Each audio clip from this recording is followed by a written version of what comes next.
അന്താരാഷ്ട്ര കരിയർ അവസാനിപ്പിച്ച് ടെന്നീസ് ഇതിഹാസ താരം സാനിയ മിർസ നേരത്തെ തന്നെ വിരമിക്കൽ പ്രഖ്യാപിച്ചിരുന്ന താരം ദുബായിൽ ഡ്യൂട്ടി ഫ്രീ ചാമ്പ്യൻഷിപ്പിൽ ഒന്നാം റൗണ്ടിൽ തന്നെ പരാജയപ്പെട്ട് പുറത്താവുകയായിരുന്നു.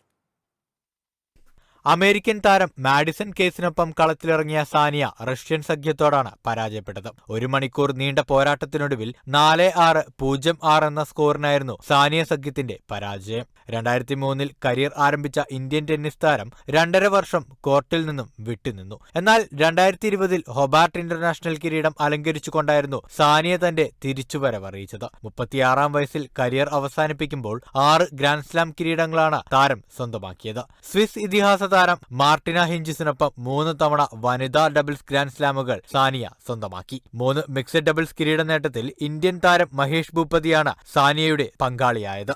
2009 ഓസ്ട്രേലിയൻ ഓപ്പണും 2012 ഫ്രഞ്ച് ഓപ്പണുമാണ് ഇരുവരും ചേർന്ന് സ്വന്തമാക്കിയത്. ബ്രൂണോ സോറസിനൊപ്പം 1 തവണ US ഓപ്പണും വിജയിച്ചു. 43 കിരീടങ്ങൾ നേടിയ സാനിയ മിർസ കഴിഞ്ഞ മാസം ഓസ്ട്രേലിയൻ ഓപ്പൺ മിക്സഡ് ഡബിൾസിൽ റണ്ണറപ്പ് കിരീടവും സ്വന്തമാക്കിയിരുന്നു. Sports desk, Kerala vision news.